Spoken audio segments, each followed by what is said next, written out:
Welcome to the FEG Insight Bridge. This is Greg Dowling, Head of Research and CIO at FEG, an institutional investment consultant and OCIO firm serving nonprofits across the U.S. This show spans global markets and institutional investments through conversations with some of the world's leading investment, economic, and philanthropic minds to provide insights on how institutional investors can survive and even thrive in the world of markets and finance. Today's FEG Insight Bridge will be at the intersection of capital investment and human investment. Why is this important? Because in the financial services industry, your assets are your people. That also extends to many of the great organizations that we serve. So today, we will hear an inspiring story about entrepreneurship from Tiffany Pham on the founding of Mogul, a global diversity recruitment firm that is also a worldwide platform enabling women to connect, share information, and gain knowledge from each other. She is a graduate of both Yale and the Harvard Business School, a best-selling author, and was named to Forbes 30 Under 30 in media. Hear her story from idea generation to startup to growing the business through private equity, and how she is now working to improve the private equity industry through the recruitment of diverse talent. She will also share her thoughts on the financial services industry and how it compares to other industries. Finally, she will provide lessons to board members and executives, including how to better recruit and mentor diverse talent. Invest in yourself. Listen now. Tiffany, welcome to the FEG Insight Bridge. Thanks so much for having me, Greg. Yeah, we're excited. So maybe you could start off by briefly introducing yourself and Mogul. Absolutely. Thanks so much again for having me. Delighted to be here. Well, I am the founder and CEO of Mogul. Mogul is one of the world's leading diversity recruitment companies. We support the recruitment through our software and services of countless Fortune 1000 clients, private equity firms, nonprofits, as well as leading startups of today. And so just really delighted to be here and be able to share my insights from building the company from what it is today, and be able to also share kind of more insights on the future of work and my story, and see if there's any ways in which I can share insights and takeaways for the audience today. The listeners will find out you have a very eclectic background. So we're going to go all over the place, but let's start with your story because it is pretty interesting. It's a good journey. It's from Paris to Plano. So maybe talk about your story growing up. My story does take quite a turn throughout my childhood. My story starts all with family, though. My grandmother, she was this amazing woman who ran companies across Asia. She ran businesses, newspapers. She was just this incredible woman ahead of her time. She was one of the first women to drive a car in Vietnam, truly a maverick, a mogul. But because of the war, my family ended up actually in Paris, France, and that's where I was born. So I'm actually a French-US dual citizen. And growing up in Paris, I had a wonderful childhood because my parents always worked so hard, having nothing in their pockets. They tried to rise up within Parisian society, but they always worried about me that since I was minority girl, I wouldn't have opportunities like those around me. So when I was 6 years old or so, they started to increasingly fall in love with the idea of America as they were watching black and white movies from America. And all of a sudden, as a result, by age 6 to 10, we ended up in America, from Paris, France to Plano, Texas. And so ended up in Plano, which is way different. Very different than Paris. Absolutely. It was such a culture shock. But I loved it. I remember just coming in and, seeing horses and McDonald's and football, and it's way different. But I loved it. And I ended up ultimately learning how to speak English around this time as well by watching American pop culture TV shows and like Friends and I Love Lucy, listening to Delilah on KVIL. And so that's how I ended up learning how to speak English. And I could then see for myself how powerful the world around us, media, technology could be for learning and education. And I never forgot that feeling and experience, which will translate itself down the line later as an entrepreneur. But when I was 14 years old, that's when my entire life changed. That's when my biggest role model in life, my grandmother, ended up passing away young, unexpectedly. And that day that she passed away, I made a promise that I was going to spend the rest of my life working towards the same goal and mission that she had had forever after. Throughout all her time running these companies, her businesses in Asia, she was always looking to provide others in need with opportunities, women in need across the community with opportunities. And so I promised her that forever after, no matter how hard or challenging, I was going to dedicate every single moment of my life thereafter towards that same goal and mission too. I was going to follow in her footsteps. That's a good segue because that's a great and noble goal to have, but like translating that into action, you eventually found Mogul. So take us from a teenager in Plano to going to Yale and Harvard and eventually founding Mogul. Definitely at that time, I didn't know where life would take me, but I ended up thinking to myself, what could I do to be like my grandmother? And that's when I happened to watch a TV show that was pretty much a big hit at the time called Gilmore Girls. And in it, Rory Gilmore, she was just like me at the time, an introvert, hardworking, loved her parents, very studious, very much like me. And so as a result, when I saw what the Northeast looked like, it was such a faraway land, but on screen I could see it. And I didn't have the money to go to visit colleges and go to college, but I happened to see this on screen and I thought to myself, hey, wait a second, she's running the school newspaper in the show just like my grandmother had run back in Asia. And so that's when I started to realize maybe that's what I could do to be like my grandmother. So I started with that first small step of writing secretly without telling my parents, who were still at the time unfamiliar with the American school system and college system. I ended up writing this letter, application to Yale, asking for a chance if they could just let me in. I knew I could do this one day, follow my grandmother's footsteps. And after a couple of months of silence, I remember still my dad picking me up from school and crying because he had gotten this letter from a place called Yale. He didn't quite know what it was, but they had let me in on a scholarship. The first time I ever saw what a college looked like was my first day of class at Yale, really. Was that time, fully immersed and feeling out of place, honestly, because everyone else seemed to be just so much brighter than me and with it. And I didn't understand what was going on most of the time my first year. But then, I came back to Plano and promised myself I didn't want to regret a single moment of my life ever again, as I had throughout the first year at Yale, because again, I had felt so out of sorts and out of place. So I promised myself I would be like my grandmother. I belonged. I was going to try, came back therefore to Yale and took the first opportunity I could, which was actually by chance at that school newspaper. It had gone into debt.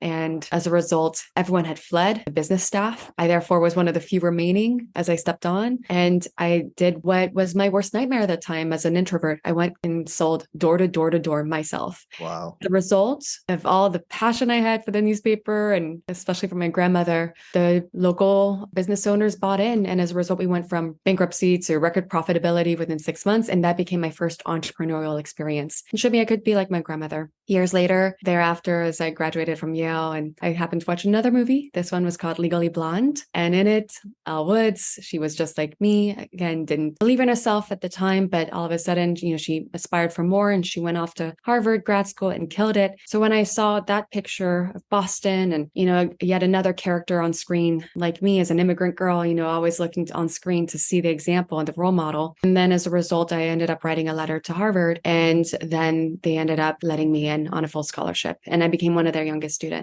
So I ended up there years later, full circle moment in many ways that, it was a life-changing experience for sure. I ended up working for one of their alums, the president of BBC at the time, who years later became the first female CEO of Warner Brothers in 100 years. And was a longtime advisor to Mogul, my company now. And years later, actually, I'm returning to Harvard Business School today, in fact, because I'm not only one of their key speakers for their annual women's conference this year, but also just annually, they teach a case study about Mogul each year to their students as a part of the class discussion. So a big full circle moment and very proud of that institution. And the experience I had there was life-changing. But thereafter, ended up not only working for these alums, but working for then their friends. And because I would always try to over deliver on little tasks they would give me, whether it was stapling papers or delivering coffee, etc., I would just always over deliver any Excel sheets. And as a result, that became therefore the way in which all of a sudden I would earn their trust. And that trust became, a friendship and a lifetime partnership and collaboration and business partnership. So I ended up working with HBO and then later CBS, became an executive leader within the media space. Within, for example, CBS was helping to oversee TV stations, radio stations, websites, mobile properties, 150 different ones across 29 different US cities, and talent and initiatives across this space. But then at nights, I took on side jobs with the vice mayor of Beijing. I co-founded a venture between US and China, investing Beijing government resources into US talent that could enable us to therefore help the proliferation of US talent and US-China relations. And I became the global head of marketing for that venture. And then the third job I had at nights was producing feature films and documentaries with A-list talents, featuring talent like Gerard Butler or Patricia Marquette, et cetera. And so therefore, in producing these films, we were able to highlight different social issues that needed more global awareness. I became one of the producers to produce the first North American feature film to ever feature a man with Down syndrome in the lead role, for example. And so you can see the through line throughout each of my jobs and my side hustles at the time, my 3 different jobs across different regions of the world, were always highlighting new talent, new voices, pushing new people to the forefront. And then all of a sudden one day, different friends of mine,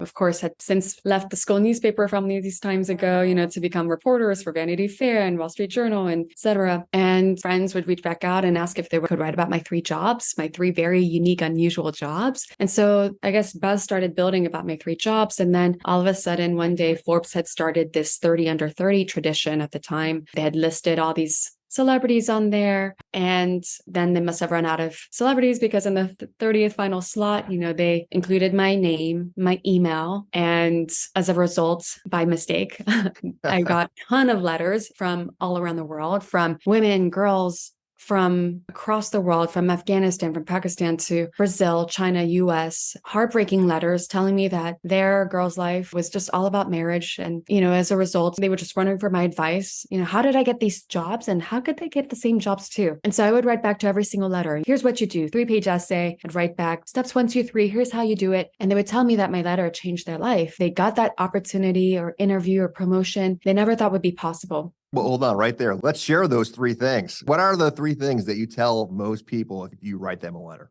Great question. Well, it's always really tailored and personalized to their specific problem. But my general advice, 3 things, for example, are to be strategic yet flexible. That's number 1. My whole life, I had this broad idea of what I wanted to do to follow my grandmother's footsteps, but I ended up being strategic in getting there, this broad idea. I ended up thinking about, okay, I wanted to follow in her footsteps, wanted to build a company. And to do that, I needed to know different skill sets. And so if you think about the side hustles and jobs I got, it was in content distribution. It was in strategy, business development. It was in marketing, international relations. I picked all these jobs that would enable me to gain the skills strategically to one day lead to that broad idea of following my grandmother's footsteps and starting a company by learning every company facet. Advice number 2, collaborate to accelerate. All along the way, I mentioned the friendships I built along the way, over delivering just on everything I was given, and that friendship becoming a relationship, a collaboration, a lifetime partnership. And that's how I always am. I don't believe in networking. I believe in friendship building. I say that all the time. And that's truly and honestly how I operate in every aspect of my life. Collaborate to accelerate. When I first started, I knew nobody, but I reached out to a friend that I'd helped for many years, never expecting anything back. And immediately he jumped to help. He introduced me to others. And then I asked those people to help. They introduced me to others. And because I helped them, it just was about friendship building and giving and giving and giving. And then all of a sudden, as a result, when Mogul first started, I was lucky to immediately receive the first email back saying that they wanted to help from the founder of Match.com. And that became my first investor and advisor. And anyways, all this to say, I have key advice on how to reach out to people through these friendships, but even cold. I even give advice on how to reach out cold to somebody by giving and giving and giving, even in the note, in a very friendship oriented note. And with that, as a result, it translates into, 50 T's, 20 become cool opportunities, 2 therefore become life-changing experiences. And so that's number 2 advice I would give: collaborate to accelerate, reach out to mentors, advisors, friends, and learn and help and give. And then the third one is, staying true to your values, speaking up and standing up and staying true to your values all throughout this time of building Mogul into what it is today. There have been many times where sometimes I revert back into that introvert that I was leading up to this moment. And yet those times when I force myself to speak up to my values and share my thoughts, I've been rewarded with the most incredible experiences and life-changing opportunities. So for example, in 2016, was invited to Vienna with a lot of pioneers, 19 other men actually plus me. We were invited to the palace by a mysterious organizer named Tim. He stepped into the room and told us to all collaborate to figure out what global solutions needed addressing and what, if there was one solution addressed, would help address all other global issues. All together, all these pioneers that were working on all these different issues, all of us came together to think about what it could be. Could it be famine that, if solved, would solve all other global issues? Was it energy? Was it water? Everyone went mostly saying what they were working on. But in the end, I knew what the answer was. I knew that the answer was girls' education. And I didn't speak up until the very end. Tim had given us an hour to speak. I spoke up at the very end, last hour, last minute, girls' education. Because if solved, then it solves all other global issues. Families prosper, education education levels rise, incomes rise, cities flourish, the world flourishes. In any case, it's girls' education. And so, was much more eloquent than that at the time. But as I spoke up in front of everybody else, everyone realized, yeah, it was girls' education. And then when they started to say, well, wait, hey, with all these brilliant minds in the room, how would we solve girls' education? As they came up with the answer, it turned out that they were coming up without even knowing it. They had come up with the exact layout of what Mogul's business model is. And then when they discovered that, they said, well, then we should all invest. And then they did. It ends up being my third piece of advice, is to always speak up, even when it's scary, even when you are feeling out of place. You got to speak up. You got to force yourself. That forcing function becomes practicing of a muscle. It becomes confidence, which becomes later courage. That's my third piece of advice. This could be a movie in itself, right? You are summoned to a palace in Europe by a mysterious man to solve all of the world's problems. I would get the movie rights for that right away. That sounds pretty good. So kind of sounds like a scary movie at the beginning, though, right? Right. You're like, what's going on here? We at FEG, we are in the financial services industry, but we service mostly the not-for-profit sector. So I want to combine those two things here and really start on the financial services side. So talk to us a little bit about, and we're going to come full circle on this one too. Talk to us a little bit about how it was like to raise money and create a sustainable company from like idea generation to getting private equity and outside investors in. Talk us through that. And then also we'll go, after you're done with that, I want to hear what you're trying to do for the private equity industry. Yeah, absolutely. As a female founder, I founded the company at a time when most people getting funding were not women. And as a result, I think it's a famous statistic by now, less than 2% of VC funding, for example, go to female founders, even to this day. And I started 8-10 years ago in the startup industry. Giving that context is important because as a result, it'll explain why I didn't go the traditional route initially of going straight to necessarily those institutional investors within Silicon Valley. The first way in which I operated was in the very exact way that I just recently described, of turning to friends, the peers that I'd helped through the years, the friends that I'd worked with, that I collaborated with, the partners that had come into my life as longtime partners and collaborators by this time. And all of that creating the momentum, therefore, that then led me to our first investor advisor, the founder of Match.com. What happened there, just to describe that anecdote, was he was the first to reply saying, yeah, let's get on a pitch tomorrow. I had never pitched before, right? This is like the beginning years of Mogul, never pitched. And so as a result, I got on the phone with him. I made all these mistakes. I'd put this pitch deck together with all Black background on the slides, which no one wants to print out. People were still printing out slides at the time. And then ultimately put all this data on because had, come out of Harvard Business School thinking data is good, instead of thinking about it as a story that needs to be told and not realizing my biggest lesson, that I share now of presentations, which is that if you were to only have one slide, that slide alone should be enough to be a home run and get you your buy-in. And so if that's not happening within one slide, don't even have it in the deck. That's what I say now. But at the time, didn't learn that lesson yet. So presented all these slides with tons of data and numbers that only together might have sold the story, but not separately apart. What I mean to say is that it was overwhelming. And so as a result, I did that and learned my lessons. But what was so great about, the founder of Match and later other investors was that in the end, he loved my passion and my dedication and the story. And it resonated with him because what had happened then at that time as I was speaking with him was that Mogul, I built in the background, I had been working in these 3 jobs. I'd been teaching myself how to code at nights, trying to figure out how to help these women that were contacting me with these letters at a larger scale. And I therefore taught myself how to code, that final skill set that I needed to know to build a company like my grandmother. That was the final thing I'd had to learn, how to code myself, since I had come from this business background. And I did it. After a couple of weeks, I'd built the first very ugly iteration of Mogul, very first one, but it built it with my own 2 hands, sent it out, and it launched to a lot of people. When he heard that story, the founder of Match, he said, hey, that resonates with me because when I launched Match, we launched 1 million people and we lost those 1 million people because I didn't have the money, the funding, the advisory, and I would like to become your first advisor and investor. And I was like, oh my goodness, like, thank you so much. That's so great. Thank you. And he was like, where's the paperwork? And I said, what paperwork? And he said, well, next time you talk to someone like me, make sure you get your advisor agreement from founderinstitute.com. And the next time, you talk to someone like me, make sure you also get your your investment agreement from ycombinator.com, a safe note. And so that is how we got our first advisor and investor. And I never forgot that. And I always therefore brought those documents to future meetings. The next one was Gary Vaynerchuk, for example. First meeting, I learned my lessons from the founder of Much. Gary committed to invest 6 figures within 10 minutes. So, you learn. And that's how I built the approach for ultimately bringing on our first investors of Mogul. Over time, as a result, Mogul built itself into a sustainable organization, thriving, off of our own revenues. At the time, we were kind of an outlier because startups didn't do that. Startups weren't profitable, but because of the approach that I had, because I was ultimately initially very wary of how female founders were likely biased against in some way in the financial system, even early on before there was even this talk of it, I luckily built ourselves into a sustainable, thriving organization that today can speak of itself as going to be profitable for the year. And therefore, we're non-reliant on that capital. That said, we have,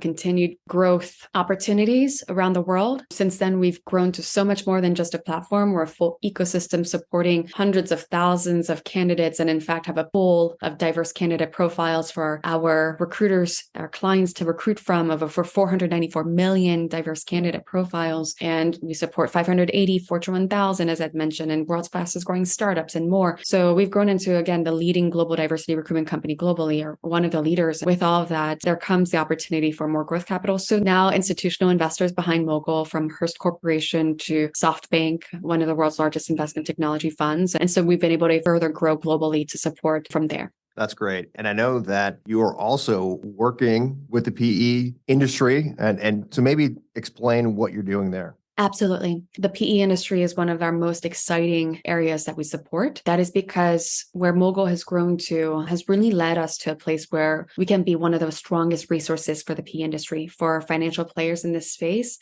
They obviously are acquiring organizations, turning them around, placing new board members across those teams, placing new C-suite leaders. And historically, they haven't had typically the opportunity to place key diverse leaders necessarily across those boards, across the C-suite.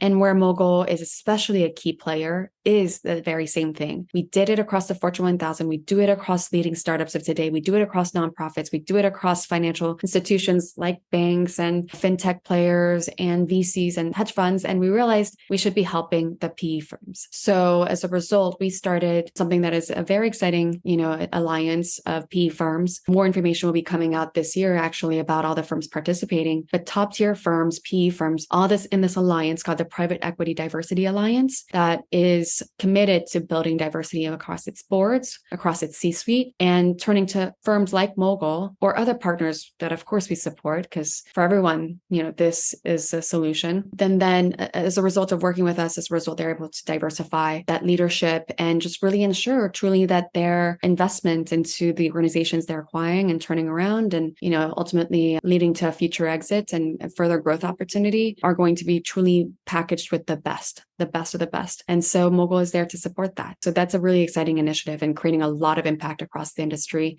And we're just so excited and proud that really top tier players are all taking a part. When you think of not-for-profits, and let's just say a community foundation. So let's just say a community foundation, volunteer organization, they do very important things, but how do they ensure, maybe they don't have the proceeds as a private equity firm, right? Private equity firms, 2 and 20, that pays a lot of bills. You're a community foundation and you want to do a better job of diversity on your board. You want to make sure your board looks like the community you represent. Any tips on how they can improve diversities in the not-for-profit area? And you can't say Mogul, even though I'm sure that's part of it.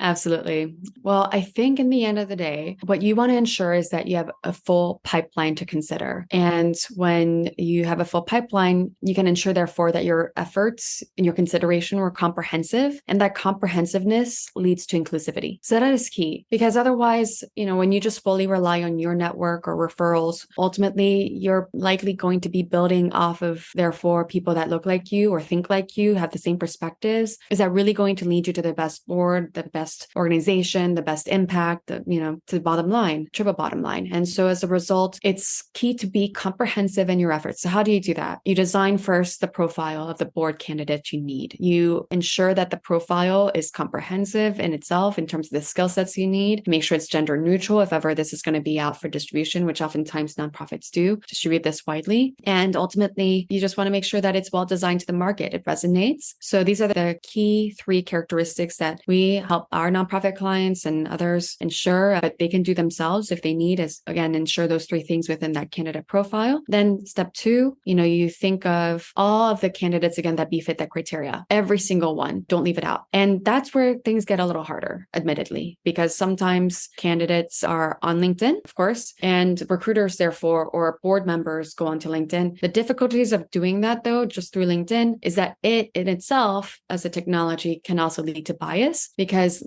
LinkedIn's business model is actually built on limiting your data view. So just in the same ways that I just said, try to avoid limiting your own capabilities and pipeline by referrals, the same thing ends up happening if you just lose LinkedIn too, because it itself uses its business model of limiting data views to sustain itself. So therefore, for example, if you go on LinkedIn and you search for a candidate, it'll say maybe 30,000 people are available for this role. But in reality, it will just show you a small snippet of that. And it won't show you more until the next month or the following month. So you'll never actually be able to see everybody. So that's what I mean. Therefore, on Mogul, for example, and tools like Mogul, you can always look for others. We show everyone comprehensively available, no constraining, no capping, and you can see everyone. So anyways, I just say this simply to let everyone know that there's ways in which you can circumvent the fact that you're limited on your technology or in your network. So be as comprehensive as possible. Then that's where we interview. For example, so for a nonprofit doing it themselves, they can interview in a way that's going to limit biases. So make sure that, the questions are consistent across all interviewers, make sure that, there's consistency there, and try to ask across all aspects of the board candidate's profile, the past experience, the present readiness, the future potential, all of their criteria. And oftentimes by asking that 360, you're going to land at the right person, not just from a skill set perspective, but from a cultural perspective, because other times that's where it can lead to future friction if you don't ask for those aspects as well in culture, by asking about the present readiness, the future potential, aspirations, interests, and more. And then from there, going into new negotiations and the offer for the board candidate or for the C-suite or executives at the nonprofit. So I know I spoke about this example more from a board perspective, but the nonprofits, can take this approach across any role that they're recruiting for. You've written a lot of books, and probably your most famous is Mogul. I would think that's probably your best-selling book. But one of your earlier books was kind of a guidebook for executives and board members. I don't know if it sold as many, but given our client base, are there some quick cliff notes so you can give us? Well, first, go buy the book. But if they can't buy the book, can you give us a couple of tips? Yeah, absolutely. And actually, surprisingly, this book continuously sells so well, perhaps because it is a guidebook. While, Your Mogul was a Wall Street Journal bestseller and instant bestselling across those memoirs, this book, though, is just this perennial bestselling guide that just... It's the beach book, though, right? No. So it's called From Business Strategy to IT Roadmap, and it's a practical guide for executives and board members. And it does lay out this very practical how-to approach on how to identify business strategies and then create a lot of value-driven technology roadmaps for your organization. The reason why the word practical and how to are important was now for the listeners who have heard me, you can see from yourself how I speak and how I lay out things very clearly and how I speak with very concrete examples anytime I lay out those 3 bullet points. That's how the book is laid out to, it really breaks things down, very how to, very practical for business executives and technology leaders both to understand each other. Because the book is actually co-written by my father, actually, with myself. He was a top technology leader of his day and advised many top organizations throughout their technology revolutions. And then I myself, obviously, have come from the business world and also now in technology. So the combination, he and I, with our respective backgrounds in technology and business, could come together and understand one another and help other executives understand each other. We found that the two of us, all of our respective work had helped so many organizations be able to align better their business strategies and their IT roadmaps, that we just laid out all these in practical terms terms in the book. And it really helps to solve real world problems in this way as you apply the examples and the practical approach and advice on your actual organization itself. So yeah, it's very actionable and lots of case studies as well laid out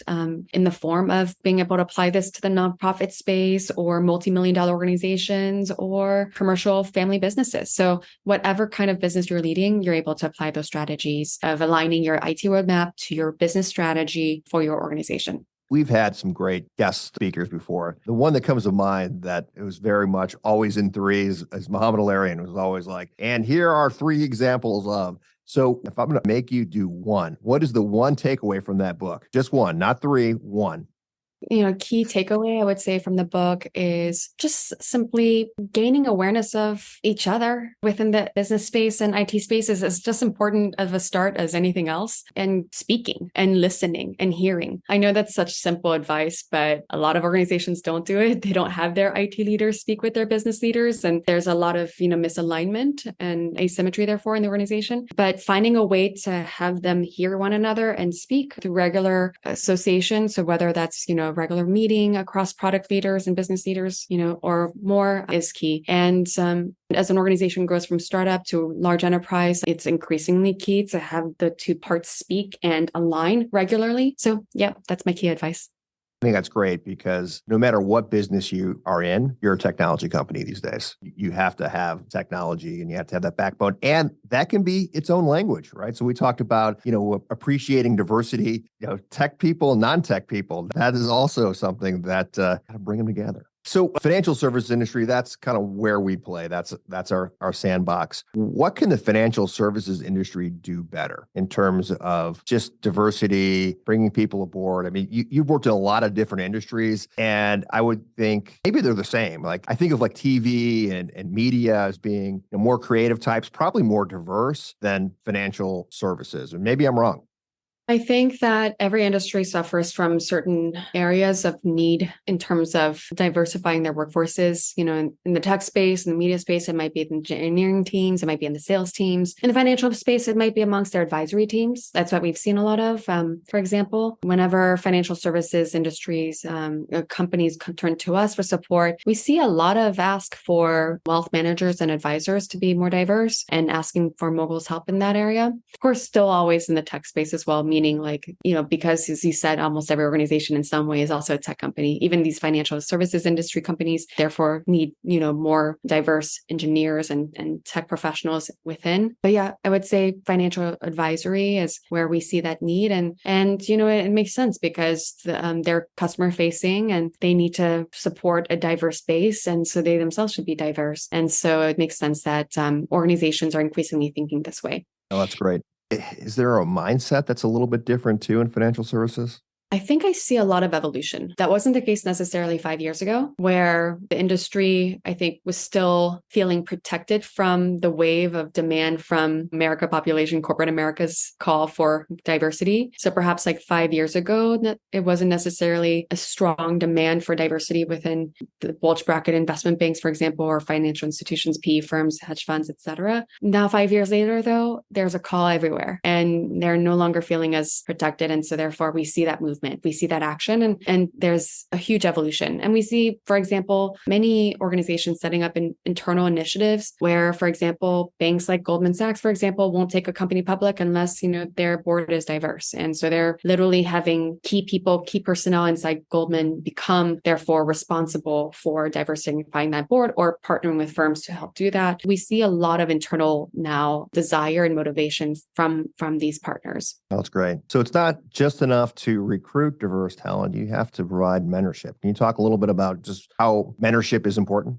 Mentorship is absolutely super important. I mean, I think I saw stats yesterday that there was a recent survey done of girls, of women, and over 86% felt like they would do better if they had mentorship when they were entering STEM, for example. And everyone generally across all the surveyed participants said that with mentor, they would have better succeeded in their early careers and their mid-level careers, et cetera. So mentorship absolutely is important, especially for the diverse candidates themselves who don't otherwise feel support. And why is that? Because otherwise they feel like they don't belong as they continue to rise up and they don't have their voice, they don't have their seat, and then they get eventually squeezed out or they squeeze themselves out, they feel. So that mentorship is key. Mentorship, sponsorship as well, just slightly different. But ultimately, mentorship is key. And How are mentorship and sponsorship different? mentorship is a lighter relationship where you can be the mentor to many and you can be mentored by many as a mentee. You can learn from someone with each interaction, and it could be a small interaction, it could be a larger interaction, it could be at a regular cadence, or it could be, at an irregular cadence, but they could be still your mentor. A sponsor is more involved. A sponsor is someone who really takes you into their wing and really lifts you up across every part of the way, step by step across your career. That's a sponsor. Both are key though. Both are necessary. Mentors can be as equally powerful as a sponsor or vice versa.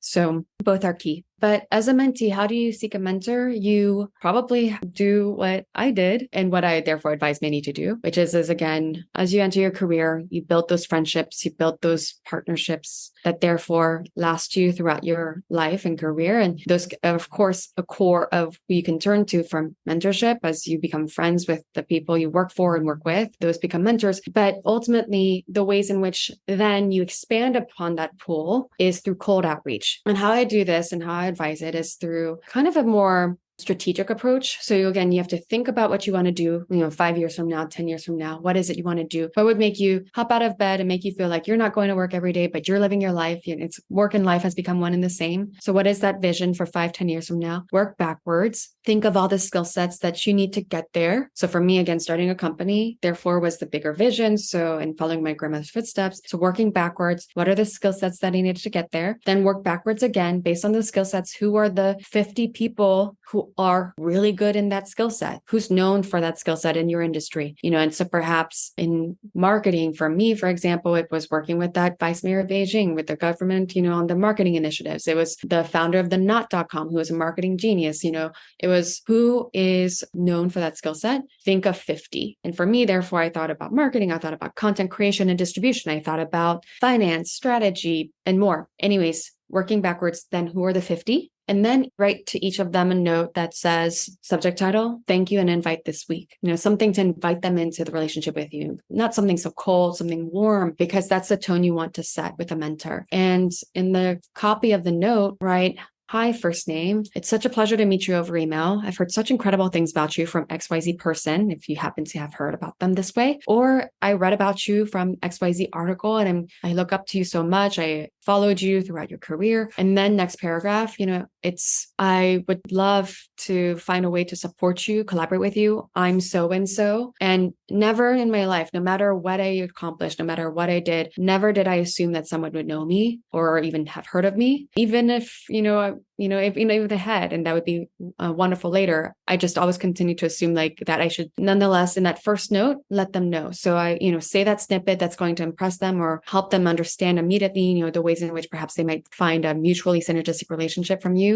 Find a powerful epithet. I'm so-and-so, founder, CEO of this, and, I do this. The most impressive you can. I've included more of my background below. So I would always include my bio at the end below. And I never wanted to assume that someone would take the extra 5 minutes to come and research me. The reason is I'm trying to save them time. I put the bio below, and ultimately that'll lead to more conversion. And then, ultimately then I ask for something that's hard to say no to. Are you available for a 15-minute tea or a 5-minute call? Like whatever it is going to be so short that they'll say, okay, yes. And as a result, I'll say, thank you so much. And I'm so looking forward to hearing back from you. Whenever I would include that, I would get more responses. So something about that sentence makes people feel worse about not responding if you're still looking forward to hearing back from them. And, warmest regards, again, warmth. These are kind of some of the tips that I might provide to a mentee who's looking for a mentor, who's really looking to build a relationship, even from the get-go, even from that first communication, that email outreach. And so reach out to those 50 in this way. That becomes, like I said before, about 20 might say something back to you. 10 might actually make it with you to tea. 2, 1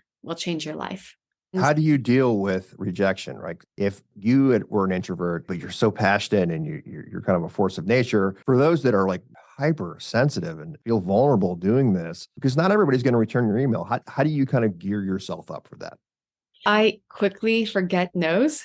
So that's one benefit of having my brain, is that I forget no's right away. I have a bad short-term memory, I think, because I forget no's instantly. I always go for the yes as much as I can. But for those who don't have a bad short-term memory like I do, I think it's important for you to think about it this way. First, first, don't put all your eggs in one basket. Don't just reach out to one person. Reach out to 50, like I said. Reach out to 50 times 5, so 250. Like in the end, like that way, you're not just putting all your hopes and dreams on that one response. You're going to put it across the many that you could learn from. And from there, first off, people are so busy. And even if they really want to reply, they may not be, just by pure nature of being overwhelmed by 600 emails a day. And yours was one of the 600. So if they didn't reply, don't take it personally. If they just may have not seen it. And honestly, they may not see it forever, because once it becomes the next day, they'll have 1,200 emails in their inbox and they might have come to the bottom, So I still have friends that have a really tough time digging themselves out of their inboxes, and it takes them months and it takes them years sometimes to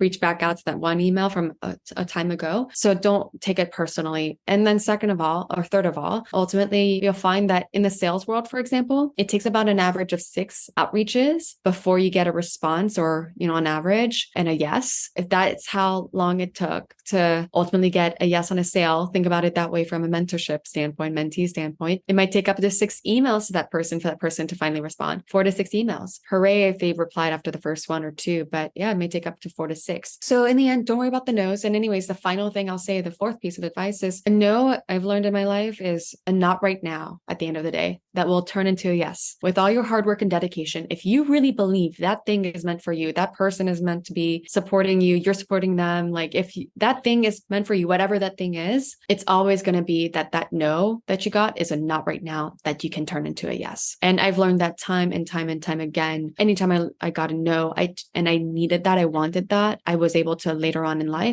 turn it into a yes. That's great advice. All right, we're going to do some lightning round questions for you. You have done so many things, right? You founded a business, you've been a best-selling author, you've done modeling, advertising, you've been on TV and film, you've produced it, you've done all these things. One, how many hours of sleep per night do you get? So we'll start there. First question, do you sleep?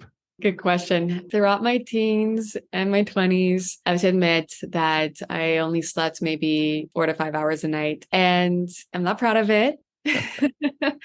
Because I know everyone listening is all of a sudden like, wait a second, I shouldn't have listened to this podcast. That's unhealthy. But, I think at the end of the day, I was just so motivated by everything that I was doing. I was so passionate and excited to learn every day. I couldn't help it. And then into my 30s, actually, I've realized maybe genetic, because my parents actually are in their 60s, 70s, and they actually just sleep still about 4 to 5 hours a night.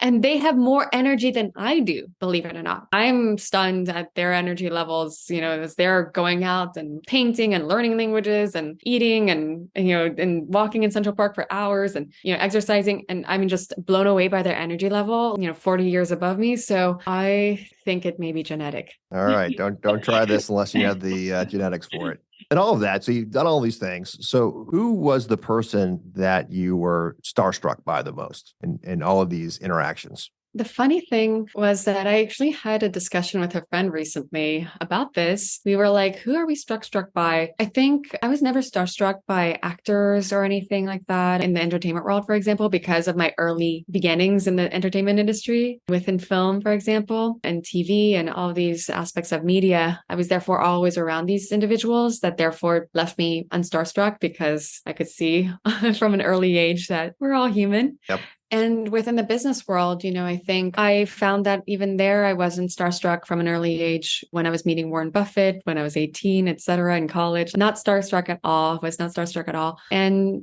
neither on the political side. For graduation, I remember one of our graduation speakers, I had to have tea with Tony Blair, and I found myself unstarstruck as well. I hope they're not listening to this podcast. I think I knew from an early age that everyone is human and there was no one to be starstruck over. Maybe just one then left, which is my grandmother.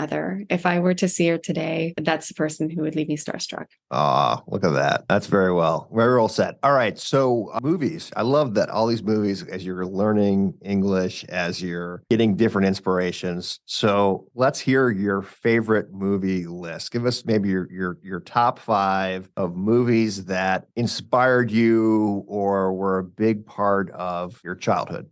I would say there's two assortment of movies that influence me, or three. Lots of black and white movies. So Mr. Smith Goes to Washington, Life is Beautiful, or It's a Beautiful Life, that is. Or I may be even saying the title wrong. It's a Wonderful Life, but it's the one with Jane Stewart. One that is obviously the perennial favorite around Christmas. And all the Audrey Hepburn movies, Sabrina, Breakfast at Tiffany's, again, those 1950s films just instilled so much American values within us, of my family, of the American dream and aspirations and growth and classiness and elegance. And then there was the romantic comedies of the 90s too, when I first moved here. So that would be, for example, While You Were Sleeping, Legally Blonde, You've Got Mail. I think we watched those movies hundreds of times when I was a kid. And that's again why I was influenced into this belief of the American dream, of American values, and how kind and friendly everyone was here, and warmth and giving. And anyways, all these values are kind of espoused in the three films I just said. And then lastly, the other assortment of films, the third bucket, are in the realm of fairness and justice. It's To Kill a Mockingbird. It's A Time to Kill, 12 Angry Men. My grandfather was a lawyer and my father is a legal mind, and a lot of my best friends are lawyers. And I, just always love that realm of providing a fairer world. And maybe that's what also led me to a place like Mogul, founding Mogul, providing a fairer world out there and one that's more equitable. And so, yeah, these are the films that shaped me. So I think you can see the influences of who I am today from those three buckets of films. Are you working on a new book? And if so, what is the subject? Great question. I am working on new books. One book I will share in the upcoming year with you because it's very exciting and it's very different. And it's very much still in the realm of what I deal with, which is representation across the world in different ways. But that one is a very, very exciting book that I definitely am excited to share more on shortly. But the other one that's more public is one that's oriented around business, of course. While that is still also to be announced more publicly soon, I'm saying it here, which is that it's oriented around the future of work and showing the insights of the top leaders of today on, what is going to be ultimately the future of work. And Mogul and myself have this kind of unique access because we are one of the rare firms that talks and informs and advises and listens and hears from the top companies of today and their respective chief officers, their CEOs, their chief human resources officers, their chief talent officers, their chief people officers, their chief human resources officers, and more, kind of privy to all these insights and trends and strategies across the Fortune 1000, across nonprofits, across the VC space, PE space, hedge funds, across, leading startups of today, all in one, and across hundreds and thousands of individual leaders and more. We're therefore really able to distill it down. And so anyways, the publishing world is very excited about this. And I think it's going to be a really strong offering, a really strong publication for everyone that's sitting on this podcast, to really understand where the top minds of today are thinking the world is heading next in terms of work. Anything you can share, or you can keep us kind of all under the bushel? Think you'll find really, really interesting insights. For example, in organizations that are thinking about the fact, again, that now the future of work is hybrid, remote. Okay, that we know, but it translates itself into a lot of different facets that now organizations are having to try to reconfigure, figure out. For example, manager effectiveness. How can a manager be effective when they can't even see the body language of peers or those that they manage? How can they continue that effectiveness? How can they lead their subordinates to productivity? These are the things that now they have to really think next level on. It's beyond just like policies for going to the workplace 4 days a week. It's really come to the next stages. So these are the key things that now for the next 5 years, leaders will have to continuously think about, iterate upon, and help change and evolve towards. And this publication for myself from Mogul will be really effectively helping them, support them on that. Wow, that's great. The managing remote, that's very hard because I had to do that during COVID, as did many people. So if you weren't out recommending your books, do you have any favorite books that listeners should read? Absolutely. One of my favorite books in the business realm that very few people actually cite in their favorite books list and things like that online. I guess it's just not one of those books that people popularly say is one of their favorites. But in reality, it's like one of the biggest bestsellers of business books of all time. It's a huge book, and you can see it on Amazon. If you look it up, you'll see it's like one of the best-selling books forever, always in the business side. And it's called The E-Myth Revisited. The E-Myth Revisited is this incredible book that talks about how 90% of franchises succeed, but 90% of startups fail. And the reason is that franchises, their business in itself is the product. Their business is the replicable product. Whereas a startup, or even a larger organization startup, like even a potential large enterprise works on making the product itself replicable.